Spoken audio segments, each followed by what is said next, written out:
الحمد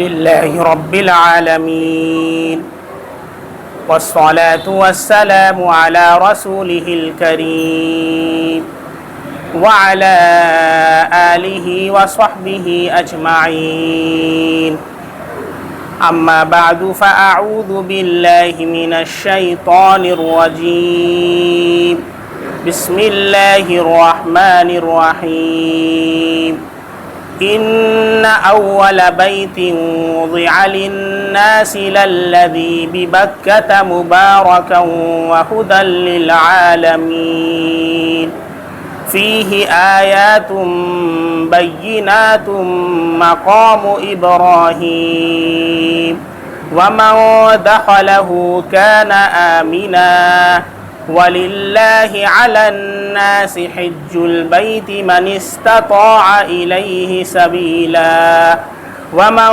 كفر فإن الله غني عن العالمين صدق اللہ العظیم۔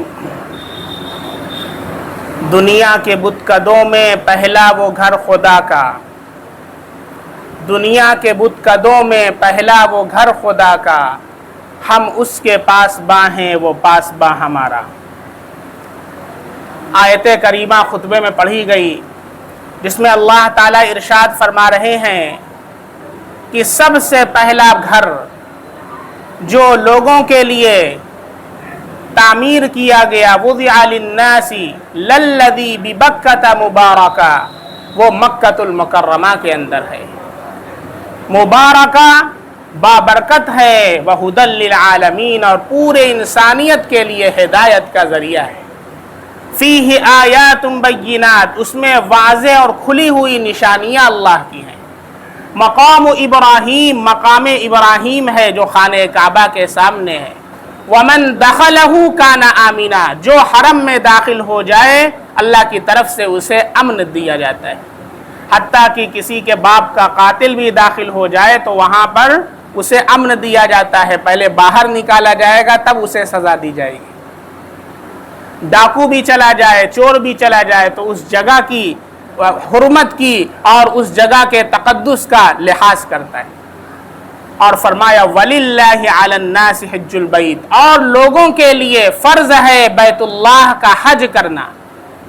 کس کے لیے؟ مَنِ اسْتَطَاعَ إِلَيْهِ سَبِيلًا، جو وہاں تک جانے کی استطاعت رکھتا، جس کی تفسیر اللہ کے نبی صلی اللہ علیہ وسلم نے ایک حدیث پاک میں فرمائی مَن مَلَكَ زَادًا وَرَاحِلَةً، جو شخص زاد و راحلہ کا مالک ہو۔ زاد کا مطلب توشہ، کھانا پینا، اور راحلہ مطلب سواری، آنے جانے کا خرچ ہو اور وہاں جانے کے بعد کھانے اور رہنے کا اس کے پاس خرچ ہو، اور یہاں سے جائے تو اپنے گھر والوں کے کھانے کا پینے کا بندوبست کر سکتا ہو تو اس کے لیے حج کرنا فرض ہے۔ اور حج نہ کیا اور بغیر حج کیے فرض ہونے کے بعد بھی ٹالتا رہا اور مر کر کے چلا گیا، اللہ کے نبی صلی اللہ علیہ وسلم نے ارشاد فرمایا مات یہودیا او نصرانیا، یہودی ہو کر کے مرا یا نصرانی ہو کر کے مرا۔ اس سے پہلے بھی ہم نے بتایا تھا بہت سارے حضرات ایسے ہیں کہ دنیا سے چلے گئے، کروڑوں کی جائیداد چھوڑ کر کے گئے ہیں، کروڑوں کا بینک بیلنس چھوڑ کر کے گئے ہیں، ان کی اولاد آتی ہے پوچھتی ہے کیا کرنا ہے، اماں ابا کا حج بھی نہیں ہوا ہے، ان کی نمازیں بھی چھوٹی ہیں، ان کے روزے بھی چھوٹے ہیں۔ ایک صاحب کو بتایا صرف 22 لاکھ روپیہ ان کے نماز اور روزے کا فدیہ نکلا۔ کون اولاد ادا کر رہی ہے آج کے دور میں؟ میں نے معلوم کیا، 2 سال پہلے مسئلہ بتایا تھا، میں نے کہا ادا کیا، کہا ایک کو پیسہ نہیں ادا کیا۔ لوگ بانٹ کر کے جائیداد پر قابض ہو کر کے کنارے ہو جاتے ہیں۔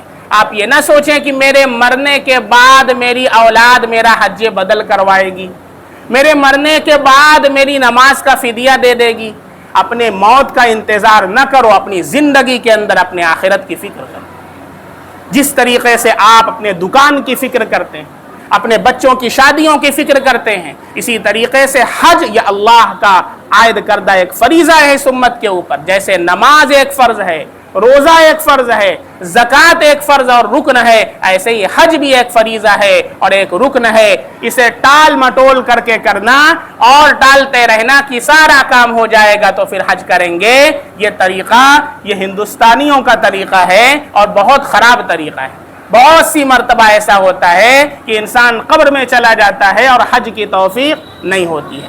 اس لیے سب سے پہلے صدق دل سے حج بیت اللہ کی نیت کریں اور اللہ رب العزت سے دعا کریں، اے اللہ مجھے اپنے در کے لیے قبول فرما لے۔ پوری دنیا گھوم چکے ہیں لیکن حج کی توفیق نہیں ہوتی، کروڑ پتی ہیں، لکھ پتی ہیں، لیکن حج کی توفیق نہیں ہوتی۔ کیوں؟ اس لیے کہ کبھی صدق دل سے ارادہ ہی نہیں کرتے۔ اللہ نے قرآن میں جب حضرت ابراہیم علیہ السلام نے خانہ کعبہ کی تعمیر فرمائی، اللہ نے کہا اعلان کر دو، وَأَذِّن فِي النَّاسِ بِالْحَجِّ، لوگوں میں حج کا اعلان کر دو، یأتوک رجالا وعلی کل ضامر یأتین من کل فج عمیق، کہ وہ آئیں یہاں پر پیدل چل کر کے آئیں، سواریوں پر سوار ہو کر کے آئیں اور خانہ کعبہ کا حج کریں۔ اسی لیے حاجی جب احرام باندھتا ہے تو کیا کہتا ہے؟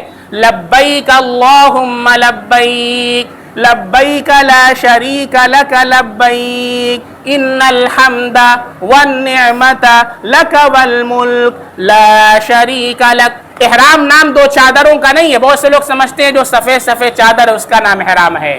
احرام اس وقت ہے جب انسان نیت کرنے کے بعد تلبیہ پڑھتا ہے اور کہتا ہے لبیک، اے اللہ میں حاضر ہوں۔ یہ جواب ہے حضرت ابراہیم علیہ السلام کی اس ندا کا اور اس پکار کا جو انہوں نے پہاڑ پر چڑھ کر کے صدا لگائی تھی، آؤ لوگوں بیت اللہ کا حج کرو۔ جب حاجی احرام باندھ کر کے پڑھتا ہے لبیک اے اللہ میں حاضر ہوں، احرام کا معنی حرام کر لینا۔ اب اس نے اپنے اوپر بہت سی پابندیاں لاگو کر لیں، اب وہ خوشبو نہیں لگا سکتا ہے، خوشبو لگانا حرام کر لیا ہے۔ سلا ہوا کپڑا نہیں پہن سکتا ہے، سلا ہوا کپڑا پہننا اس نے اپنے اوپر حرام کر لیا ہے۔ اس نے بال کاٹنا حرام، ناخن کاٹنا حرام، شکار کرنا حرام، کتنی چیزوں کو اس نے اپنے اوپر حرام کر لیا، اس لیے اسے احرام کہتے ہیں۔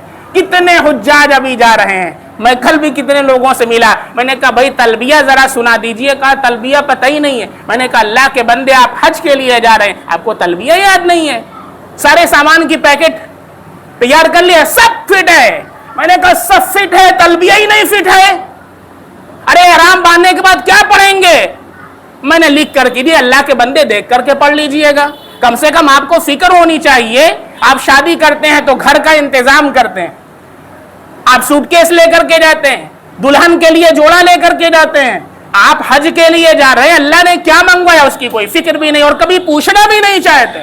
یہ شیطان کا سب سے بڑا دھوکہ ہے کہ ہم حج کے لیے جا رہے ہیں لیکن کبھی بھی ہم نے نہیں سیکھا حج کیسے کرنا ہے۔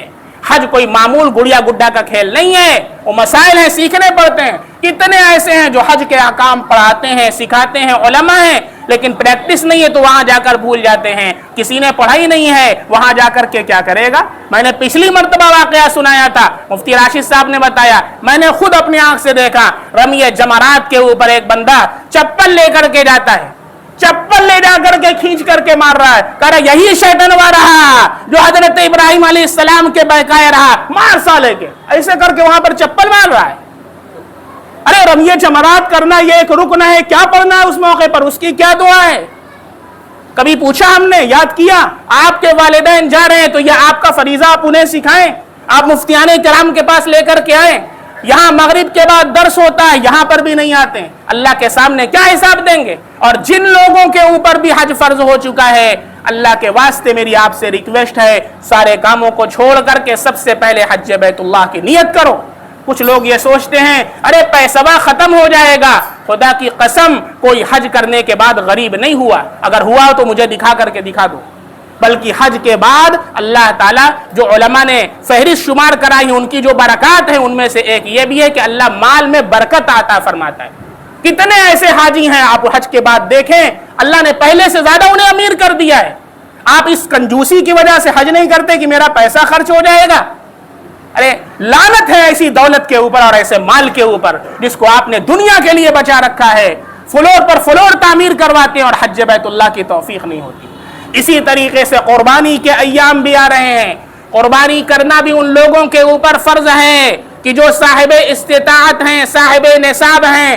بہت سے لوگ ہیں جو قربانی نہیں کرتے ہیں، اللہ کے نبی کا ارشاد ہے جو شخص قربانی کی استطاعت رکھتا ہے اور قربانی نہ کرے وہ ہمارے عیدگاہ میں نماز پڑھنے کے لیے نہ آئے۔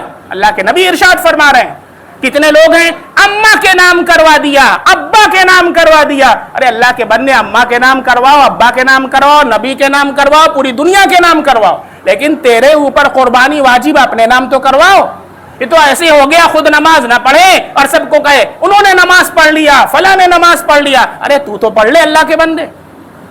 اس لیے یاد رکھیں، آپ پر قربانی واجب ہے تو آپ کو اپنی طرف سے قربانی کرنا ہے۔ اہلیہ کے اوپر قربانی واجب ہے، اہلیہ کو قربانی کرنا ہے۔ آپ اگر اہلیہ کی طرف سے کر دیں اجازت لے کر کے تو اہلیہ کی طرف سے بھی ادا ہو جائے گی، اس کا خاص خیال رکھیں۔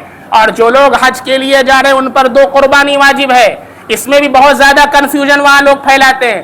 ایک قربانی دم تمتع والی جو حدود حرم کے اندر ہوگی، جو قربانی شکرانے کے طور پر ہوتی ہے، اور دوسری قربانی جو آپ کے اوپر سالانہ واجب ہے، وہ آپ چاہے انڈیا میں کرائیں، چاہے سعودی میں کروائیں، چاہے ایران میں کروائیں، چاہے تران میں کروائیں، لیکن وہ قربانی بھی آپ کے ذمے واجب ہے۔ کتنے لوگ وہاں پر بھی جا کر کے کنفیوز ہوتے ہیں۔ اس لیے سارے مسائل کو پہلے سے کلیئر کر لیں۔ آپ کے ٹکٹس آ چکے ہیں اور حاجیوں کے قافلے روانہ ہو رہے ہیں۔ اللہ رب العزت سب کے حج کو قبول فرمائے اور بحسن و خوبی ان کے ارکان کو ادا کروائے۔ حج اور قربانی کا جو فلسفہ ہے اس کا خلاصہ یہ ہے کہ ہمارے اندر اللہ کی اطاعت کا جذبہ پیدا ہو جائے، ہمارے اندر رسول کی اطاعت کا جذبہ پیدا ہو جائے کہ جب حکم ہو اب مکہ سے مینا جانا ہے تو اب مکہ میں ٹھہرنا عبادت نہیں ہے، مینا میں جانا عبادت ہے۔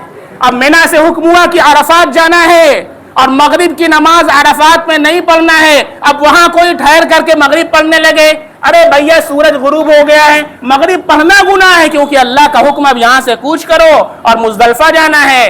میرے بھائی، اصل حج کا جو فلسفہ ہے، قربانی کا فلسفہ ہے، وہ اللہ کی اطاعت ہے، اللہ کے نبی کی اطاعت ہے۔ نہ قبلے میں کچھ رکھا ہے، نہ قربانی میں کچھ رکھا ہے، نہ حج میں کچھ رکھا ہے۔ اصل چیز اپنے اندر یہ پیدا کرنا ہے کہ اللہ کے حکم اور اس کے نبی کے حکم کے آگے اپنے سر اطاعت کو سر خم کر دینا ہے۔ اگر یہ بات پیدا نہ ہوئی تو ساری عبادتیں بیکار ہیں۔ اللہ رب العزت ہم سب کے اندر اخلاص اور للہیت پیدا فرمائے اور اپنے احکام کی تابعداری کرنے کی توفیق عطا فرمائے۔ آمین۔ وآخر دعوانا ان الحمد للہ رب العالمین۔